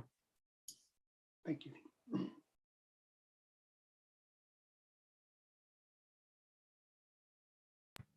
Thank you so much. I believe I don't see any other hands raised, so it's back in your able hands, Mr. John. Well, thank you so much. So good. If we could have the presentation taken down. I do not think there is anything else on the agenda fulfill, although city manager may have some other thoughts on that, and I'll turn it over to city manager Page. Thank you, John. And thank you, Mayor and Council. You know, I say this often, but today has been another good day for us. We have discussed what feels very smoothly. We have discussed some very important priorities for our organization and some very important policy matters that will have a great impact on the future of our city and of our organization. Just as a reminder to you all, once our budget season kicks off, and it does kick off usually the very end of January or December or the first week of January. This year, it was the first week of January for our departments. we are working on and we're thinking about the budget development every day, but that's along with all of the other operations which remain, ever changing, very complex, dynamic, and I could use a lot of other words, not 5-letter words because it's too complex for 5-letter words, but a lot of words. But especially during this, COVID recovery period that we're in, there's so many balls that we are juggling on a day-to-day basis and all throughout the night. I cannot stress enough how many of our employees work 24/7, 365, just to keep this organization going and serving. And that is a significant asset and a significant outcome of the taxes that we collect from our residents, primarily in order to deliver this service. And I can assure you all that we bring our best to all of this work every day. We're not perfect, but we bring our best, and we will continue to do that into the future. As John has said, these last four sessions have provided us much guidance. We got a lot of people listening, even though they may not be talking, toward a budget proposal for your consideration. And it is a proposal. We realize all of the roles that we play. We do the best that we can to inform, analyze, provide you the information you need to make hard decisions. And that is our job. That's what we do. And we're going to continue to do that. As we get further and further into the budget, you will receive additional details. And those who have been on the council before are familiar with how that happens.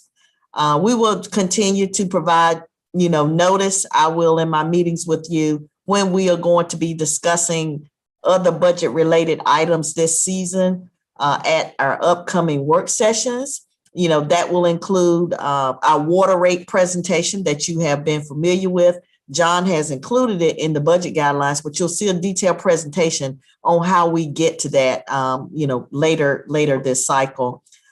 You have requested, and we have also been working on inside the organization, shared economic prosperity initiatives that are important, and they may or may not have, new funding or additional funding, but they definitely will be coming to you as before or at the same time that you're giving additional consideration to the final version of this budget. And certainly our housing and community development priorities, we knew that we would not be able to put every single high priority that we have in these budget hearings, but we're working on our calendar to bring those items to you during this season. And finally, the budget guidelines that you all have just discussed will come back. It won't have draft on it, but it will be, more informed from some of the additional work that we're doing, as well as, additional analysis. And it will be for your consideration, as John has mentioned, on the March 24th work session, which is not too far away. But the way that we work, when we leave these meetings, we will be ready to bring that budget guideline document back to you for your final approval at the first meeting in April.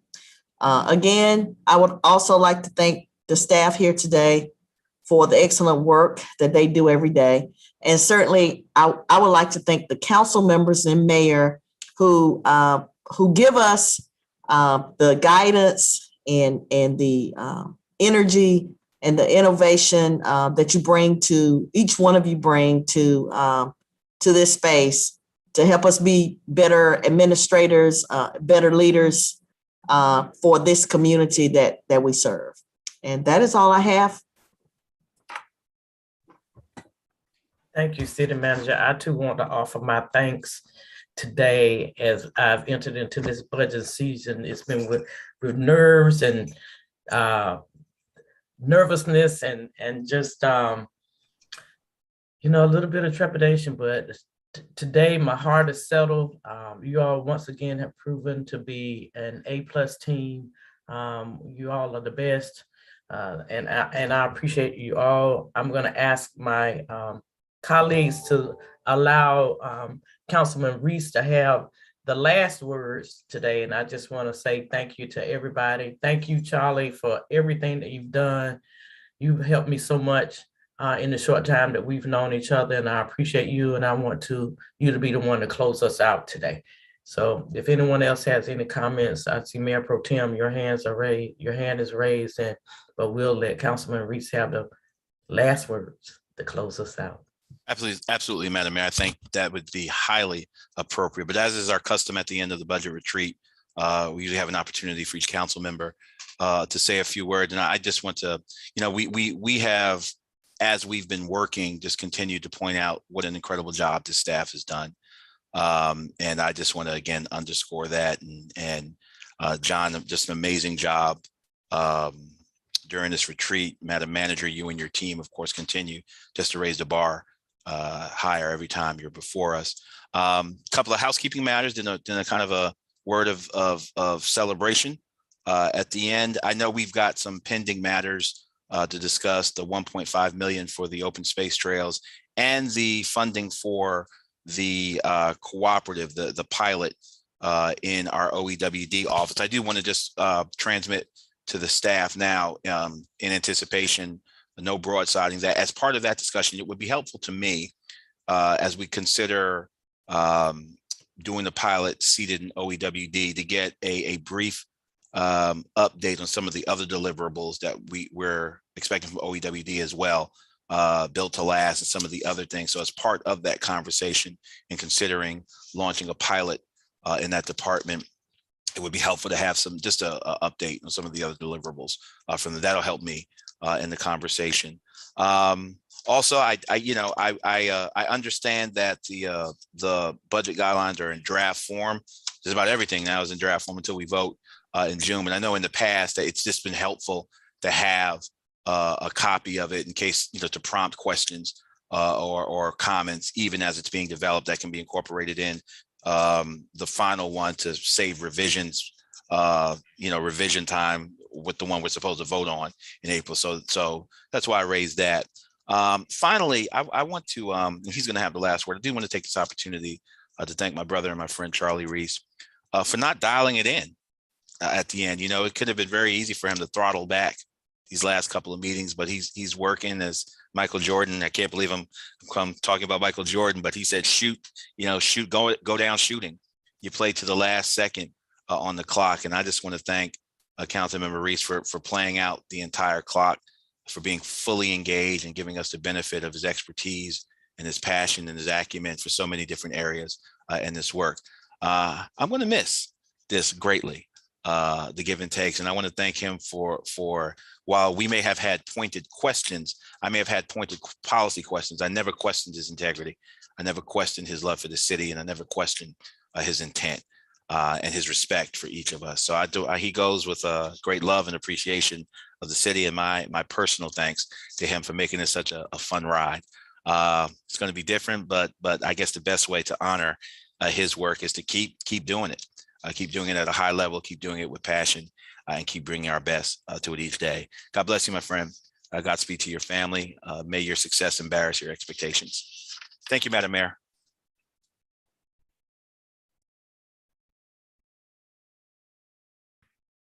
Councilman Williams. Actually, Mayor, I'm going to hold my comments until on Councilman Reese until our last meeting. I just wanted to say thank you to the staff. You all make it look easy when it's far from it. But yeah, I think in regards to Councilman Reese, I'm going to miss this because he helps me understand really complicated and difficult situations. And he helps me, bring this policy to life. So in the context and place of budget, I really appreciate you, Councilman Reese. And I'll hold my comments until March 7th. Councilwoman Johnson.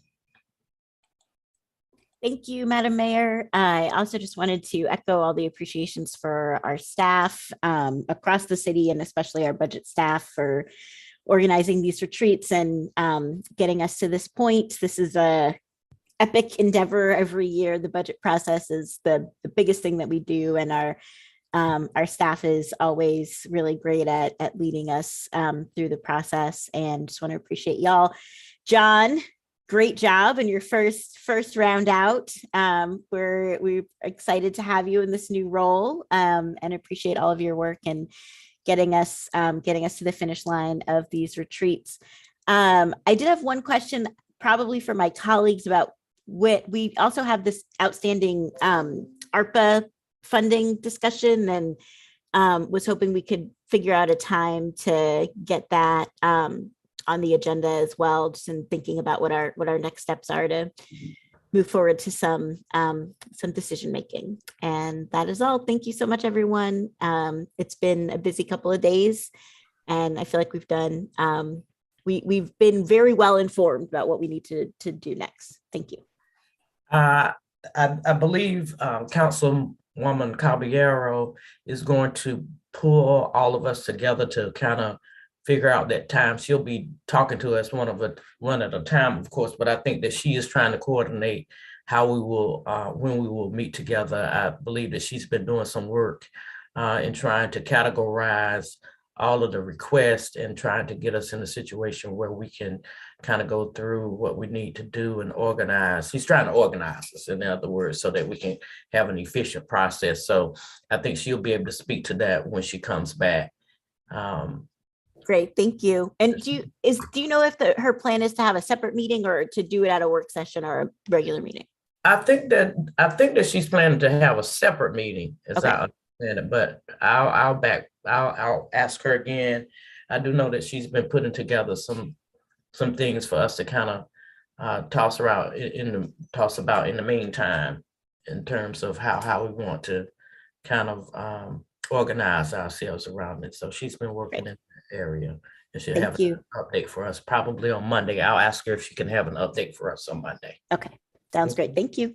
Okay, I see Councilwoman Freeman's hand is raised, and then I'll turn it back over to Mr. John. Thank you so much, Mr. John. Bow down to you. Great job. And then for you to turn it over to Charlie. So I'm going to be quiet from here on out. Bull City strong. Thank you, Madam Mayor, and thank you, colleagues. As always, the budget retreats live up to the expectations of full-on animated conversations and discussions. We all have those opinions and thoughts, and it's always good to hear them. I will say that I do appreciate, John, you filling in the very big shoes that Bertha left you. I think you're doing a really good job, and I think your team is rising to the challenge. I think we saw a lot of new talent in this cycle, which is exciting as well, is that we're not just, leaning in with who we have, but we're bringing some new folks in, and I really appreciated that. I think also there are a lot of conversations that need to be had, just considering where we are, acknowledging we're not at an endemic state, and there's still a lot more pandemic to go. And so being prepared for the worst means being a little bit more conservative than we probably normally have been. And I just want to make sure that we hold to that. I will also just say that there are a lot of resources that are available through the city that folks depend on. And I think it's important to realize, like, when we move one cog, another cog is interrupted. And so just being mindful to keep those conversations open and transparent, and to engage folks who use the resources directly. I'm going to keep saying that repeatedly throughout this process, because I feel like we lose when we don't engage the people who do use the resources directly. Also, I want to thank Wanda, because you also have had really big shoes to fill, and leading these budget retreats and our retreats in general. And I really appreciate the way that you put your personal touch on this process and guiding us through very neutrally, I'd say. I don't feel like you're trying to tell us what to do or give us a direction. You're really trying to make us figure it out, and I appreciate that.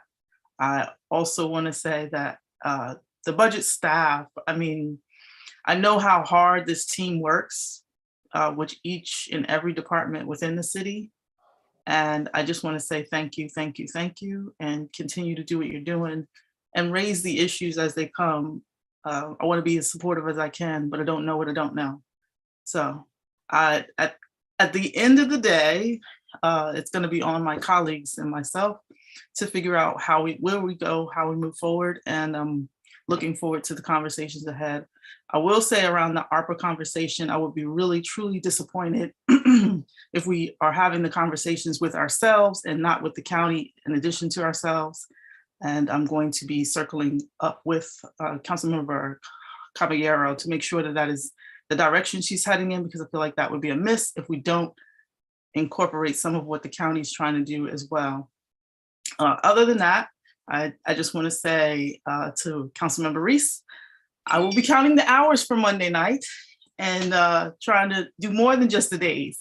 So I'll be doing some math this weekend and just acknowledging that your presence here has been noticed, and it will not be lost on me how much you contribute to every conversation, whether we agree or disagree. And I wish you all the best. And if there's any way that I can be supportive, please let me know. Thank you. I'm sorry, I'm looking at squares on the box. I did just want to chime in on that point. We are talking with the county. I've been talking with the county as well on ARPA funds with Chair Howerton, and I believe that Councilwoman Caballero is also at her end having those light conversations. Well, thank you, everyone, for those kind words and for your counsel. And Councilmember Reese, you have the floor. Thank you, John. Thank you, Mayor O'Neill, Mayor Pro Tem Middleton, and my colleagues. I've been shepherding my energy to raise my emotional shields for Monday night, and the Mayor Pro Tem snuck in some photon torpedoes today that I was not quite prepared for. So thank you, no thank you, my friend. But generally, am touched by the expressions of support that I've heard over the last week and a half. But I want to talk a little bit about this budget and this budget process. A great American who has gone on to achieve some measure of electoral success, U.S. President Joe Biden once famously said, "Don't tell me what you value. Show me your budget, and I will tell you what you value." Budgets are moral documents. It's what we've said every year. Those of us who've been through this process before, it's what we say every year. But no year is that more acute. And in no year is that perhaps more true than this year, as we hopefully, maybe prayerfully emerge from a global pandemic, which we are not out of yet, as my colleague, Councilmember Freeman, was absolutely right to point out. But these decisions have never been more important. And one of the things I have noticed during this budget process that's been really heartening, there's almost a theme of it, of folks rising to the occasion of their new role or new position in ways that have been breathtaking, inspiring. And I just want to say to folks who are just achieving, who've just received new promotions, say, for example, in the budget department, folks we have received presentations for during these budget retreats that we haven't seen come before the council and have just completely knocked it out of the park like we had today. Or whether it's folks like John Allore, an old friend for those of us who've been here for many budgets, who you can watch grow and blossom before our very eyes during these sessions to assume a mantle of leadership for which he is incredibly qualified and capable. You see that in our own city manager, and you also see it, if I can be so bold to say it, as in our newest colleagues, Councilmember Williams, and especially Mayor O'Neill. These sessions have showed me that no matter what happens with the leadership of our city or our employees who leaves us to go on to new challenges, that this city will always rise to the occasion. There are always amazing, wonderful people ready to step up, to stand out and to move into leadership.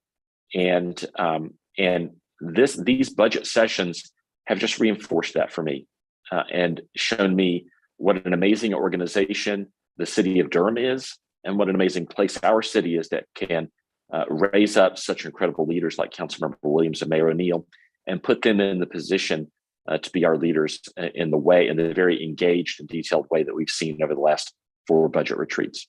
So I just want to thank each and every one of those amazing people who continue to rise to the challenge each day. Also want to say to my colleagues, the Mayor Pro Tem Middleton, Councilmember Freeman, Councilmember Caballero, who's not here sadly, and Councilmember Johnson, you also continue to grow. Think about how this budget retreat has gone for you in your own personal experience compared to your very first budget retreat. I shared some reminiscences of that in one of our last budget retreats, how we, Councilmember Johnson and I gathered in a very dim meeting room at the Museum of Life and Science. I had very little idea what the heck we were doing. And look at us now. And I see the same growth and the same emerging every single day in the rest of you who have served on the council quite a while. Don't ever stop that. It's so important. The last thing I wanted to say about this budget is this. Let's all remember that as important as our deliberations are, as important as our perspectives are, we as a council, this city council, the rooms that we make our decisions in, whether they be virtual or whether they be as we come together again in person Monday night, that is not the city of Durham. We are representatives of the people of the city, but we are not the city. The city is out there in our streets, in our neighborhoods, where folks are living and suffering, and in too many cases dying from problems that we are still trying to solve generations later. This budget is our next great opportunity to be with folks as they celebrate what's great about Durham, to stand beside folks in comfort as they suffer from the problems that we have yet to solve. And as we work together to bind up those wounds and heal what is broken by coming together as a city and as a council, I believe that this group of 6 dedicated people and the person who will love Durham as much as I do, that you choose to succeed me, I believe that you are up to that task. And I just want to thank you for shouldering that burden on our behalf. And as I move on to the promotion to which I'm very much looking forward to, of being your constituent, let me just say that while you will continue to see me burning up your email inboxes, you will not see me coming before you in any formal way as an advocate. I've had the microphone for quite enough time, but you will still be getting those emails from me, believe it. So in any event, that's what I wanted to say. Many thanks to our staff for doing an excellent job over these 4 sessions. But let's remember that the city's out there, and those are the folks that we need to keep working for. So that's all I had to say. Thank you.